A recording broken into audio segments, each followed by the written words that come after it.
Hello, everybody. Welcome back to the Gratis group chat. I need to start this episode by making one clarification from last week. I believe I said that last week was episode 6, and I was talking about how most podcasts don't make it to the 10 episode line or goal. And so I was so excited because I was halfway done, more than halfway done with that accomplishment. And then I went back and I posted the podcast last week and I realized I am not, in fact, more than halfway done. I am exactly at the episode 5 point. So I did want to clarify. I forgot that the intro was episode 1. I thought it was separate, but I wanted to just start by saying we are now more than halfway done to making it to that 10 episode mark. With that in mind, I also wanted to say that I was thinking a lot about the podcast and what I want for the future. And I really want to take time to give you guys the best content that I can give you. But that also would mean that I probably have to take a break. So with that in mind, I kind of was thinking maybe I'll do 10 episodes and that'll be the end of season 1. And then I'll start and do the next season for 10 episodes. And we'll set it up that way. And I'm thinking maybe 2 weeks to a month in between the seasons, just so I can really sit and think about the topics that I want to speak on. I've already talked about a lot of the main topics I had planned on speaking on and the whole purpose of having the podcast. So I want to have time to really sit and focus on that without having to put out content every week. And I also think that'll be more beneficial to you guys. Instead of just listening to random content I'm putting out, it'll be purposeful and it'll be detailed and tangible and more educational than just something that I kind of feel like might be a good idea or might be trendy at the moment. With that also in mind, I'd like to maybe in the future elevate the visuals of the podcast too. I'm not saying be in some big fancy studio or anything like that. I love the closet, but I really was thinking about it would be nice to take some time and actually organize the closet the way that I think would look a little more mature and a little more professional and presentable. And we can still keep that relatability aspect of having just a normal non-studio space, but maybe just a little bit more elevated. For this episode, you may have noticed that I am very done up and dressed up. That is because I wanted to look a little nicer for this one. This is going to be our Valentine's Day episode. And not really on Valentine's Day, but it'll be the Wednesday or Thursday before, depending on when I get this out. But Valentine's Day is coming up and I wanted to do a little bit of inspiration with my outfit. And so I just wanted to talk about this topic because I felt like it was so relevant to the holiday coming up, and that is singleness. Now, maybe you're thinking, Kaylie, that's not really what Valentine's Day is about. It's about relationships and it's about love. But really, love is not defined just by romantic relationships. Love is defined by people that you care about, people you care for, people who are dependent on you. Love spans to a lot of different relationships and aspects in life. And for me, I don't necessarily struggle with Valentine's Day every year, but I'll be honest, as it's coming up this year, it has been a little bit tougher. And I think some of you will relate to that. Maybe you just went through a bad breakup, or you have a significant other that, is overseas, or you're living in different states, or you just are hours apart, long distance. Maybe you are a widow and you've lost a loved one. Or maybe you are a parent and you've lost a child, or maybe your children have moved away and you don't get to see them as much. But whatever your scenario is, I just think kind of counteracting that this year for me personally and talking about singleness and that experience is really important. If you didn't know, I've been single for 3.5 years, and that is by choice. I don't do dating apps. I've had people offer to set me up with guys, and I'm not into that. I'm very much into, I think when it's the right time and I meet someone and we both are just at the right place, I think it'll be good. Now, I don't necessarily believe in soulmates. I don't think there's one person for everybody. I think you can choose to make like a relationship work or make love work, however you do that.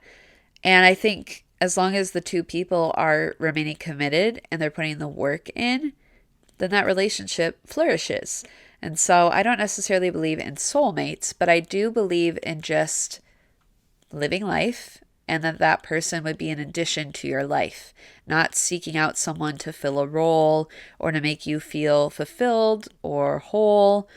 That is kind of where I stand on that. About 6 months ago, I think it was about that timeline, I put out an Instagram story where I talked about things that you wish as a single person, people in relationships, people who are married, or people who had kids, things that they knew.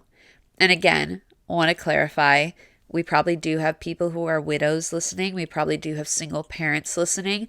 These aren't mutually exclusive, but just in a cultural, like, norm sense, usually it is, a scenario where somebody is very, very single and they're an independent person and they make their own money and they have a lot of confidence, versus people who are married and they're very secure in their relationship and they're very dependent on each other and love is just like in the air. And so that's kind of how it's presented to us. But I wanted to hear from single people, beyond my experience of it. What are you experiencing? What kind of conversations are you having with your friends?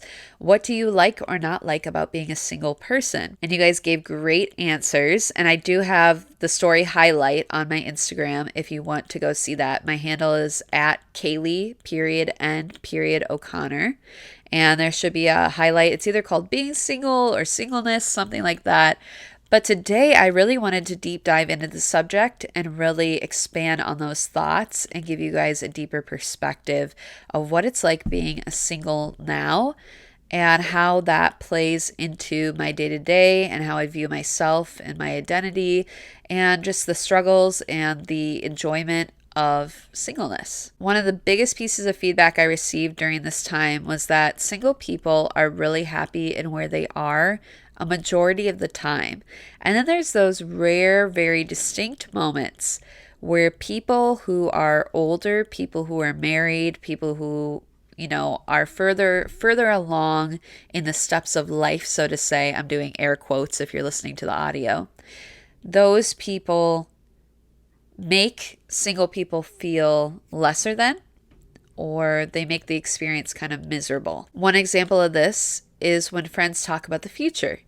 So I have a lot of friends who talk about what it'll be like when you're married. We're going to do this, and we're going to have these types of double dates, and we'll go on these trips, and we'll have this couple stuff that we do together, or these game nights, or things like that. And so what that communicates to a single person is that they are not either enough on their own, or you feel uncomfortable inviting them to events or to parties or to dinner because you feel like they will feel lonely. You put that on a single person and make them feel as if they will not be secure enough to sit in a room full of people who are couples and thrive in that environment. I think this also goes into kind of this idea of like your season of singleness. Oh, this is just a season, or God has someone for you. I'm praying for your future husband or wife. This is just a time, and you'll have your season where you're married or you're in a relationship. But the reality is, like, that's a very big promise, and we don't know if I will get married. We don't know if the person you're speaking to will get married. You're just assuming because they have that desire to get married. And it also puts it as in like, we're waiting for the season to be over for you. We want you to move on to the next season because we don't think you're happy. That might not be the intention of what people are saying. And I think, our friends who are married and parents, they genuinely want you to be happy. Our friends in relationships want you to feel happy in a general sense. But that communicates to me that happiness only comes when this season that I'm stuck in, again, doing air quotes for the audio, is over and is finished. Your friends can also make it miserable for you by trying to set you up with someone constantly. This drives me up a wall because I've had numerous people do this to me. And it's frustrating for a couple reasons. Number one, let's just lay it out. Some of you are awful friends. Like some of you come here and you give me a 6 and you're like, oh, he's kind of cute. And I'm like, girl, would you date him? Would you date him if you were single? Would you be attracted to him? It's not all about looks. It really isn't, but that's got to be there a little bit. I think I'm good looking enough to maybe at least go for an 8 or a 9. You know what I mean? And I just get so frustrated when people bring, oh, I just had this wild idea. Like, girl, no, you didn't. You saw 2 single people and you thought that might work. And you're trying to fit people into a mold that they're not attracted to. And it's so frustrating to me. Like, I just know some of the people my friends have offered me, you know who you are not that good looking. And they're not my type at all. And they're not someone who I would ever go for. And it makes me feel like you don't care about being intentional with who you're offering to me. And it makes me feel like you're not being intentional with their heart and with their lives. And you're just mashing these 2 people together. This also expands into, because some of you are going to get all up in arms about, like, they don't have to be the best looking person in the room. I know. I'm not saying that. But we do have to have some things in common. And I hate when people are like, he's a Christian and he's 28. I'm like, okay, there's like a bajillion of those on this earth. I could just look around. I could go on freaking Christian Mingle and probably find like 500,000 of those people. That's not enough for me. Does he have any of the same interests that I have? Is he educated? Is he a solid worker? Does he have a good work experience and a good history with that? Is he savvy with money? Do you know if he enjoys traveling? Does he have a certain sense of humor? Does he like certain music or movies? Like, let's really get down to it. Are you just putting 2 people together because you're sick of them being single and you think that you can resolve the problem for them, even though it's not a problem for me or probably him? Or do you actually intentionally believe that these 2 people will be together? Or do you want the credit for setting people up? Because I do have friends who, like, their dreams are to set 2 people up and then speak at their wedding because they set them up. And I'm not like fighting that just for the sake of fighting it, but I'm like, girl, then you got to offer me people that I would actually, a person that I would actually enjoy and that I'd actually want to be around for the rest of my life. Because I'm 27, I'm not old at all. And if I get married at 30, girl, I have an average of like 50 more years with this person. He better be at least semi-acceptable. I'm not just going to marry someone so I don't feel alone. And you're the one making me feel alone. So that is one of my biggest pet peeves when it comes to singleness, is how people make you feel like you're lesser than, or they just kind of throw you with somebody random and they don't care about you and they're not intentional with you. So if you are the person on the opposite end of that, and you are the person in a relationship who maybe you do have a good intention and you want your friend to find somebody, or you have somebody in mind, don't be afraid to bring that up. But before you bring it up, really consider, is that the right move? Is that the way to go with it? Is this maybe the right person or not? Just really think it through. Have some discernment.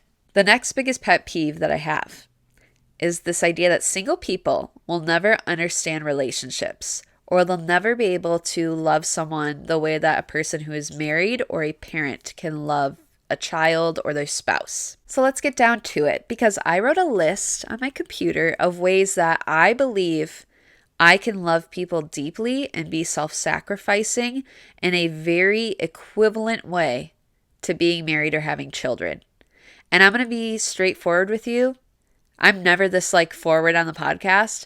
If you don't think these are equivalent, I think you're just being a hard ASS about it, because these are very difficult daily situations that single people can resonate with, and they can understand that concept of loving people deeply and self-sacrificing that has nothing to do with a spouse or a child. Number 1, I have to learn to communicate on an individual level with people at my job. If you have ever worked in corporate, this is like, what if the visual was like zooming in on my face and it was slowly me like threatening the people at my job? There are so many Especially, I'm just going to say it, I'm not like a raging psychopath woman. There are so many middle aged men who never had to learn to communicate with anybody because they always got their way, or they just expect people to take things however they intended. And there are so many times where I have to email somebody and I have to say very specifically, did you mean this? What are you looking for on this? And then there's the people who are really difficult, and I have to professionally put my voice on and I have to say, per my last email, blah, blah, blah, and do it in a very professional sense and keep my composure so that I remain professional.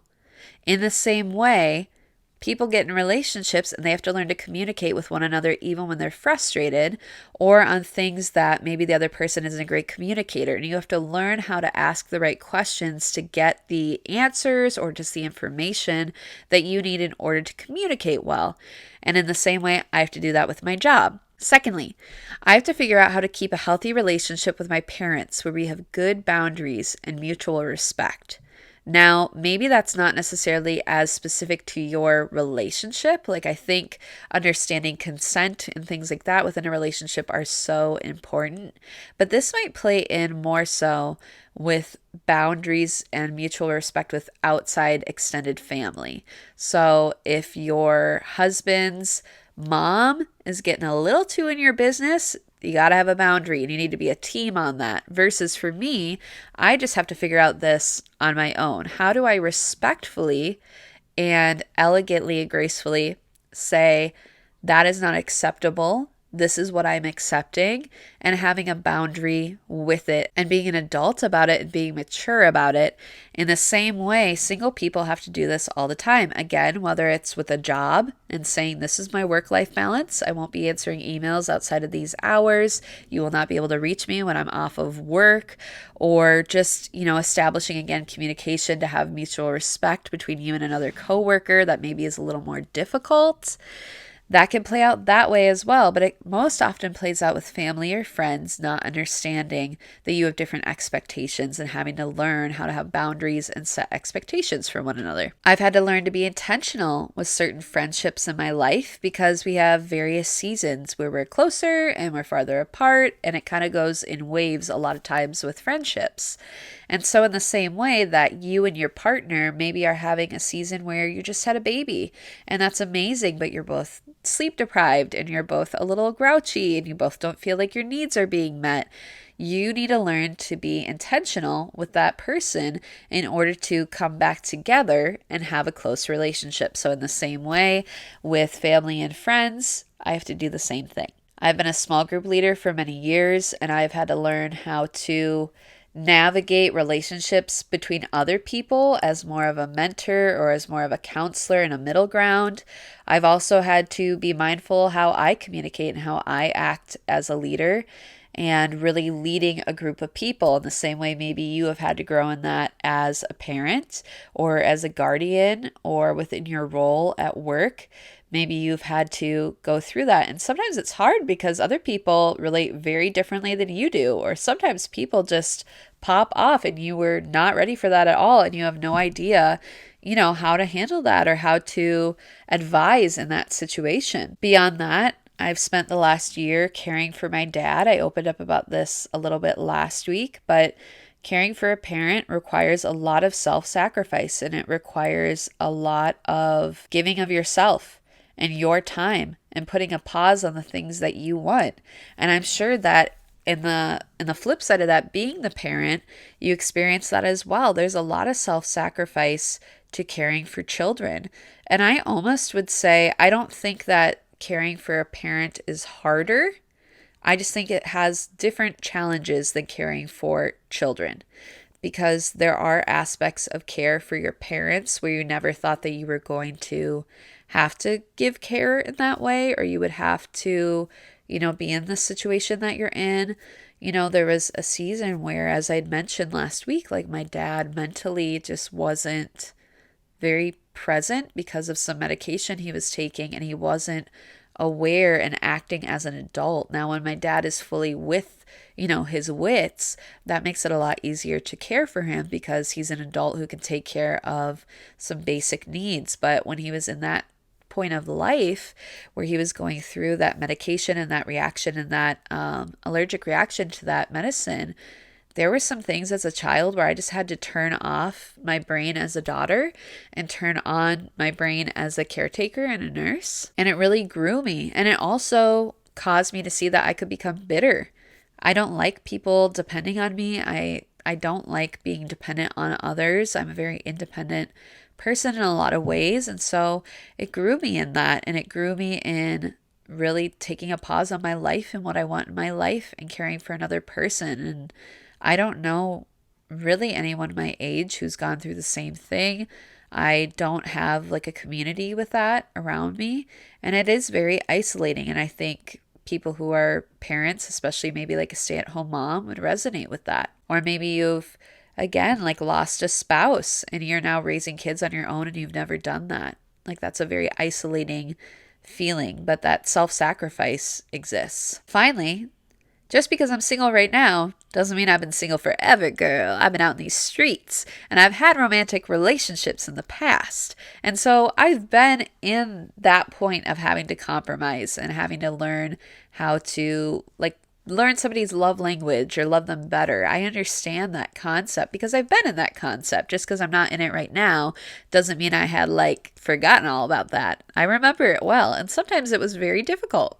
This next point really relates to how single people take a lot more of the brunt in different areas of life than their counterparts who are married and have children. And this kind of plays out in two ways: money and time. So when you really break it down, a single person might pay for all of these things or only a handful of these things, but a married person may never reciprocate this back to a single person. A single person may have to pay for an engagement party, a bridal shower, everything it takes to be a bridesmaid. Let's pause there. I have probably spent anywhere from $500 to $1,000 in every wedding that I've been in. And I'm not saying I wouldn't do it again. I'm not saying that I regret it. I loved my friends, even the friends that I'm no longer really friends with. Was so happy to be a part of their day. I was honored to be chosen. But financially, that is a huge burden. And a lot of times, honestly, when I'm looking ahead to my wedding and I'm thinking about who do I want in my wedding or bridesmaids or even the aspect of sustainability, a traditional wedding doesn't rub me the right way, but I would do it again in a heartbeat. But you just have to really think about, even single men being in a wedding don't understand what it takes for a single woman to be in a wedding. We also could pay for a wedding gift, a baby shower. Every time a child has a birthday, it's not required to bring a gift, but obviously you want to spoil children because you're an important member of their life. We also may pay for our friends' birthday gifts, housewarming gifts, or holiday gifts. Not to mention, when a couple pays for a gift, a lot of times, I'm just speaking in a majority, they are bringing two incomes into that gift. So if I bring a gift and it's $40 and a couple brings a gift and it's $40, they realistically only had to pay $20 each. I had to pay the full $40. So when you're really getting into the financial aspect of this conversation, it's not only that I will willingly oftentimes pay for those gifts, those parties, those events, and be a major part of those things, but I may also never get that reciprocated in a financial sense. And that makes an uneven situation with friends. And you can say finances don't matter. You can say that's not what friendship is about. I wholeheartedly agree with you, but I also disagree because to a degree, you have to acknowledge that your single friends give more to you than you give to them. You have to be able to do that. That is a mature viewpoint as someone who is married and someone who's in relationships, somebody who has children. Your single friend will ultimately give to you more than you can give to them because you just simply have had more celebrations in your life and you've had more scenarios that we culturally celebrate than single people have. The only maybe overlap we would have is like a housewarming gift or a birthday, or maybe if you did something for like a job promotion, that would be something where both parties probably would pay for that, or a holiday gift. We also give with our time because if you think about it, if somebody is a really good single friend, right? And they have a friend who has children, they understand that it's going to be a lot harder for your friend with children to either get a babysitter or try to load kids into a car and get them over to your house, and that they have stuff that they can play with once they're at your house, and they're trying to watch all their kids in your house and they're worried about them breaking things or spilling stuff. So sometimes it's just a lot easier for me to load myself as an adult into a car and come to you. That's a give, and that's a self-sacrifice for a friend who has children, because I understand that that's necessary and that that's actually going to benefit our whole scenario a lot better, because you as a parent are going to be more at ease in your own home with your children. You didn't have to do all this extra stuff. You didn't have to find someone to watch them. I understand that, but I also, as a single person, would love to have that acknowledged from time to time, that I go out of my way to make it easy for you. And then in the moments when your spouse is home, it would be nice if you made it easy for me. And you came to my house and you left your kids with your spouse, because you should be able to trust your spouse with your kids. And if you don't, that's a bad dynamic. I'm just being honest as a third-party observer. I've never seen it go well, so you should be able to trust your spouse with your kids. And you could come over to me and reciprocate that you understood that I gave time to you. Some tough scenarios with changing friendships also play into when your friends get married. I've had multiple friends where they will get married and I won't hear from them for a month or two. And I understand, again, for me, it's a concept. For you, it's a lifestyle. I understand the idea that you get married and you really want to be with your spouse and you love them. But it's also hard when you've been the person who has been there for your friend for 5 years, 10 years, and you've known this friend longer than the spouse, and you're all of a sudden just kind of shoved to the side. Now, do I think that a spouse should be prioritized over a friend? Absolutely. And I'll get into this in just a second a little bit more. But I think something that people don't think about is they get in their own world and they get married and they're very happy, and your single friends are happy for you. We're not mad that you're happy. We're not mad that you have found someone that you love. We just feel a little ignored when you all of a sudden ghost us, and then you want to come back and hang out because you've gotten that out of your system. And it makes me feel like I am just there for your entertainment, for when you're available, for when you're ready to see me and hang out with me. And when you're not, you can just go away. So then this point goes into priorities of friends in different life stages. And I want to break this down kind of in a visual sense if you're watching this. Otherwise, I'll try and explain it for the audio. So when you and your friend are both single, you maybe will have like your parents or your family as number one. And then immediately under that is like your best friend or your friend group. And then there's everybody else below that, right? So you're both maybe at each other's number one or number two positions. Then when your friend starts dating someone, the single person gets knocked to number three. But for a single person, their friend is still number two. And then as a person gets married and has kids, every single kid comes in before your friend, right? And so that's how it should be. That's how it is. That's what's correct. I'm not saying again that like husbands should be below friends or kids should be below friends. That's not reality, and that's not how it should work. But I think that's a really hard thing as a friend that I had to grasp for many years as my friends got married, was like, you're still my number two and I'm your number six. And so there were times where I felt like my friends weren't giving me, as a friend, what I deserved, or they weren't meeting expectations. But it was just a hard friendship transition in that time, because at the end of the day, like that's, I think, what creates the loneliness feeling is you always prioritize your friends very high because you don't have a spouse or a significant other or children, but then you will never really receive that in return outside of your parents. And I think that's why when single people lose their parents, they really struggle, because that was the only person who prioritized them in the same way that they reciprocated that prioritization. Finally, I wanted to talk about the single experience as it relates to church, because church is a very amazing place. And I am saying that as somebody who has some hurts from the past and some doesn't always agree with the way that the modern American church does things. I still believe that a church is very important. I think being, in fellowship and like having friendship with people who believe the same things as you is really important. But we need to talk about how churches treat their single people. And I hope that pastors and leaders are listening so that they can better understand our viewpoint, okay? Churches need to be mindful not to abuse the bandwidth of the single people within their congregation.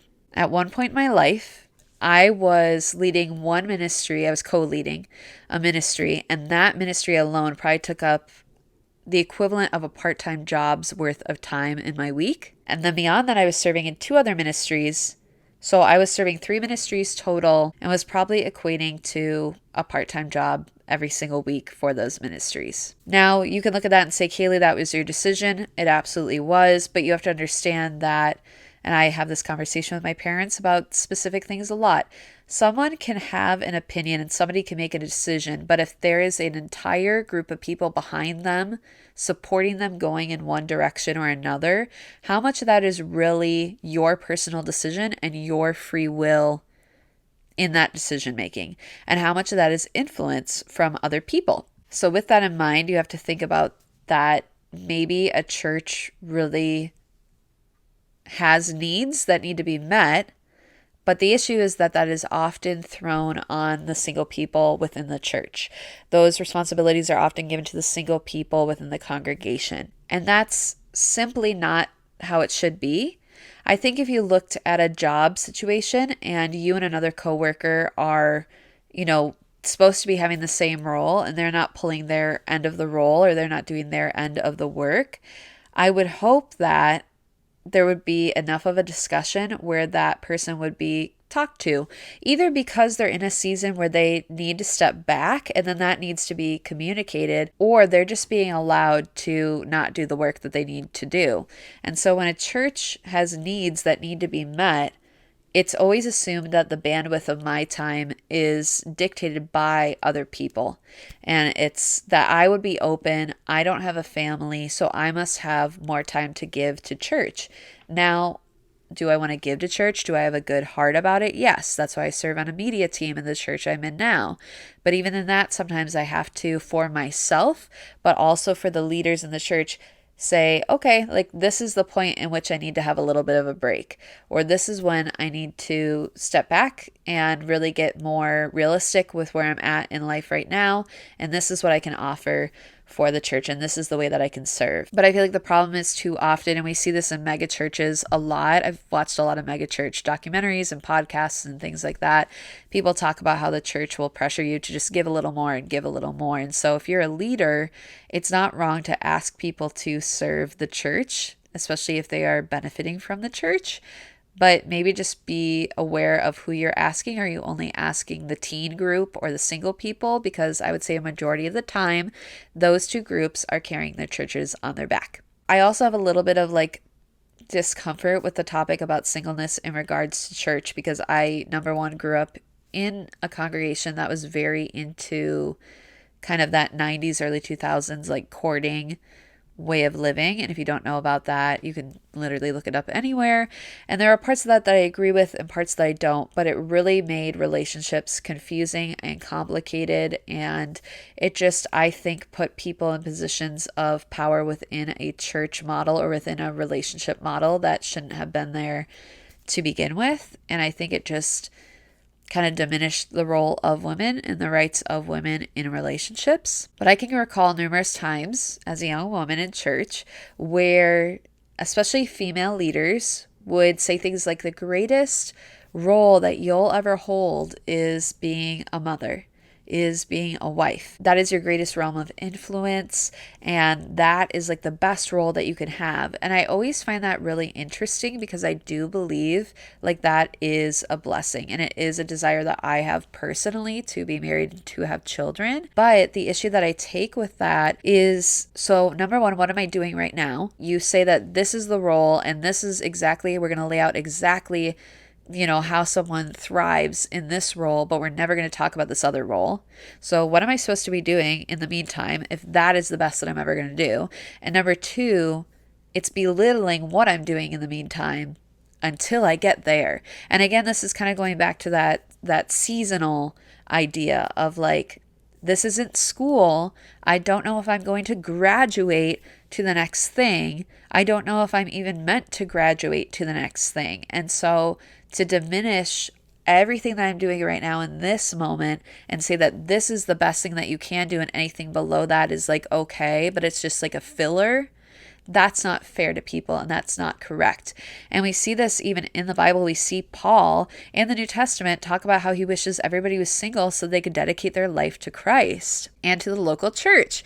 But yet in the modern day, we really treat single people like they just they don't know how to handle relationships. They aren't walking in their full purpose yet. It's like, God didn't create me just to be these roles. God created me also to be an individual, and God created me with the skills and the knowledge and the experience that I have in order to benefit the body of Christ. And so it's really frustrating to me that we have this mindset now in modern day that like if you're not married and you don't have children, what you're doing is okay, but it's not like your real job. It's as if you're like a pseudo human or you're a pseudo follower of Christ because you don't have this badge yet like on you. Now, let's get into why singleness is actually incredible, why it's amazing, why I enjoy it. Number one, freedom.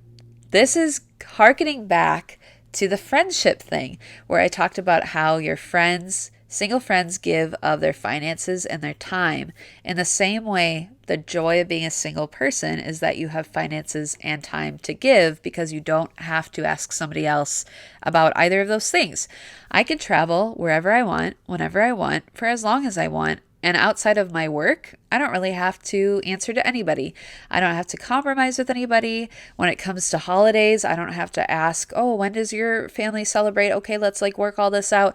My time is my time. And I don't have to consult another person to spend my time how I'd like to spend it. In the same way, my money is my money. And I get to consult myself on what I want to save, what I want to spend, what I want to give back to church, all these things. I decide what to do with my money. Even like this trip I'm coming up on, I'm about to go away for 2.5 weeks and do 2 trips. And I'm very excited about it. And I didn't have to ask anybody for permission, or I didn't have to ask anybody if that works for their schedule or if they wanted to come along. There's no obligation to bring them with. I feel like this next point is really a big slay for the single girls. We don't have to live with men. I don't know how the gays do it.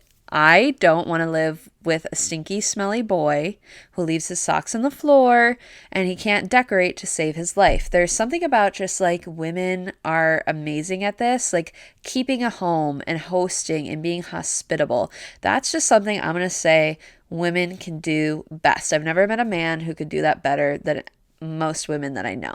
So like I don't have to remind a significant other to pick up clothes, or we don't have to have the same fight over the same things over and over again.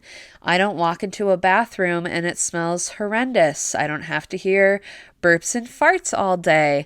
If you are a guy, you can walk into your bathroom and you don't have makeup bags and ponytail holders and hair in the sink. Maybe you don't like having a bunch of shoes just thrown around in your closet, or there's too much clothing in the closet. That's a way that I think when you are a single person, you don't have to think about any of that. You just live your lifestyle as you live it, and you never have to have a discussion with somebody else about how they live their lifestyle and come to a compromise on that. It's amazing. And then, of course, if you don't have kids, like that's a lot of messes resolved right there, because children just are messy in general and they're not super civilized all the time. So they don't know how to interact with food or coloring or arts and crafts or, just their toys, and they leave them everywhere. And even I think if you're a really good, like disciplined, scheduled, like well-rounded parent, I still think like children make messes and people without kids simply do not have to deal with that. But I think the biggest flex that someone who's single and like truly single,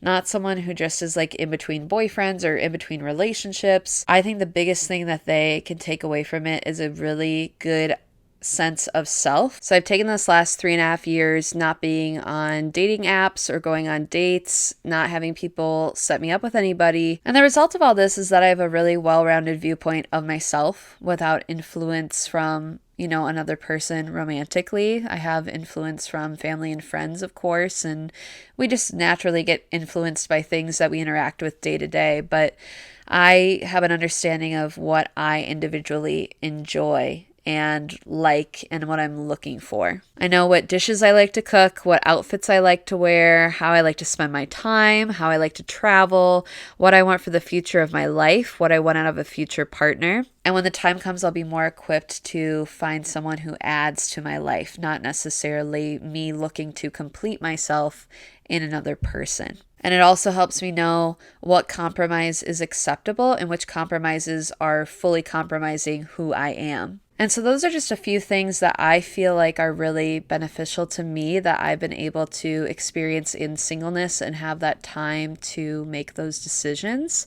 Some of those things are kind of silly, like not living with a boy or things like that, but it's really true. Like there are things that when you live with another person, you just have to deal with that you don't have to deal with when you are making all the decisions for yourself and you have a certain lifestyle as a single person. And it really is a blessing to be in this season. I have joy in this season and I don't regret being here at all. And I'm excited for the day when I can talk about singleness also as like a happy past tense, and I can be hopefully in a relationship in the future. Thank you so much for listening. Don't forget to subscribe to the podcast on Spotify and Apple Podcasts. And don't forget to subscribe to the YouTube channel for the visual option. I'll see you all next week.